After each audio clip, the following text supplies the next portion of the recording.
people don't have a lot of clarity about how decisions work. And as a result, people lose a lot of sleep around decisions. There's just a lot of wear and tear and a lot of turmoil that happens inside of people around certain decisions that's unnecessary.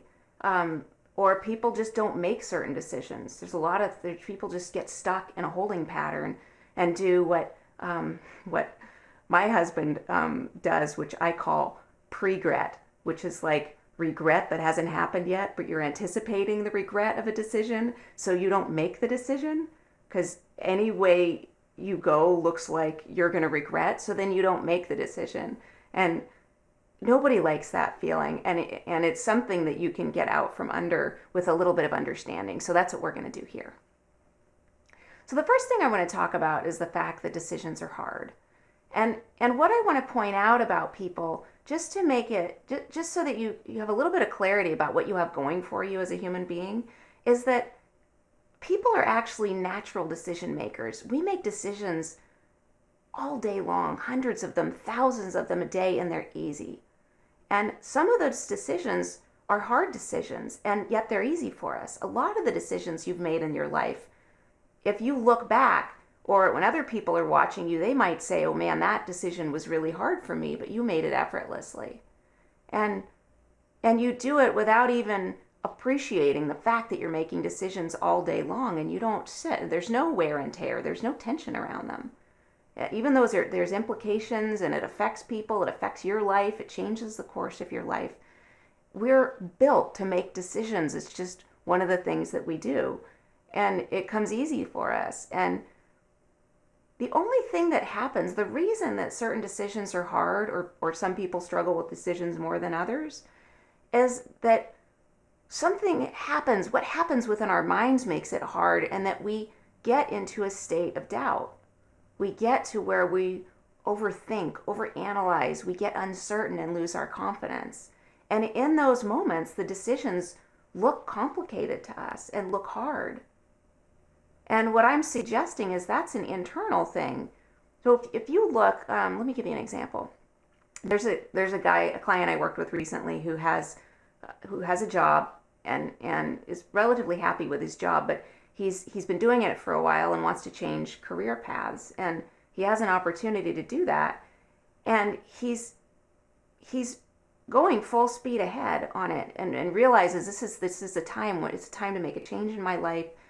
It's an unknown, but it feels right. Everything looks good to him. But what'll happen is he'll wake up in the middle of the night periodically and get freaked out and start doubting. I don't know if that's going to work. I'm paying the bills right now. What if that doesn't pay the bills? What if it doesn't work out and I lose the job that I have and I end up regretting that decision and then having to get myself back to where I was? So what happens is that the decision for this guy, the information hasn't changed. The decision's the same.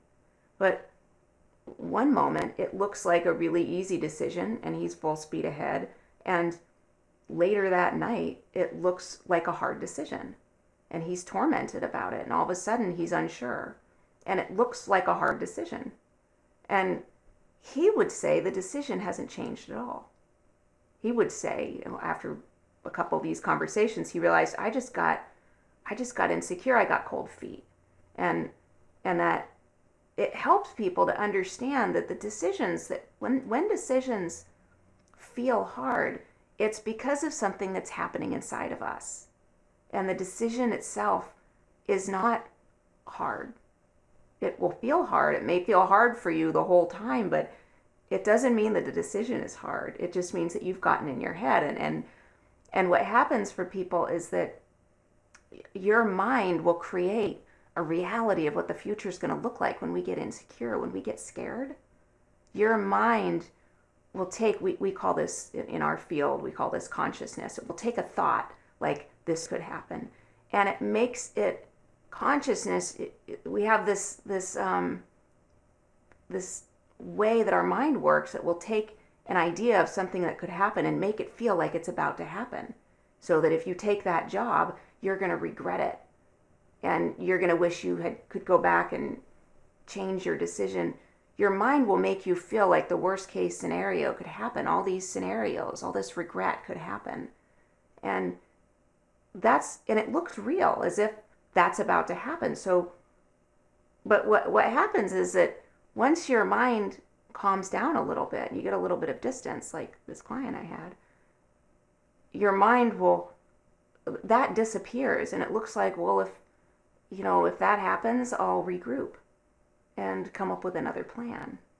So your mind is designed that when we get fearful, your imagination runs wild, and all the scenarios that your fear comes up with appear to be real. And that's what immobilizes people in decisions. That's why decisions feel hard, is because they're freaked out that they're going to mess things up, because that's what their mind is telling them. Oh, this is going to happen. It's going to be awful. So once people calm down in their minds, that disappears. It looks like, I'm going to do it. I feel like it's going to work. And they get their faith and their confidence back, and all that imagination, the reality completely changes. And so the reason we're pointing this out is because that there's an ebb and a flow in people's minds where in the face of a decision, you're going to feel like you see things clearly and you see things with perspective, and you know the risks and you're okay with them. And then you'll lose your confidence in the natural ebb and flow. We get confident, and then we get insecure later that day or a few days later. We get to thinking and we get insecure. And all of a sudden, the future looks really different, and the implications look like a really big deal. And that's going to happen with all, if you give it enough time with any decision, if you stop and think about it, you can get cold feet about any decision, even whether you should buy chicken or beef for dinner. All of our decisions, so to make this point another way, there's days where all of our decisions are hard, just little ones. Like do you go out later tonight? Should you stop at the store on the way home? All of our decisions are hard on certain days, is when we get insecure and overthinking and overanalyzing. That's the nature of your mind. There's an ebb and a flow, and that's why decisions look hard, is because we tend to feel, we get frightened about life, and we start thinking about decisions when we get in a state of insecurity. So it's really, decisions are only how hard decisions are, how complicated they are, what the risks, and how to weigh those. That's all in the eye of the beholder. How hard your decisions are is in the eye of the beholder.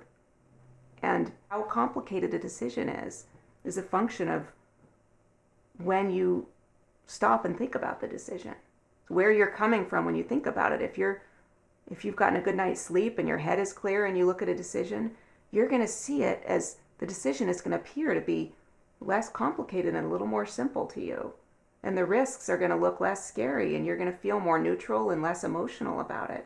And you're thinking about it. Your decision-making process gets more productive and more constructive and is easier for you. And that's what we're saying about decisions. That's always the case about decisions, is that how hard it is, how scary it is, how much is at stake is in the eye of the beholder.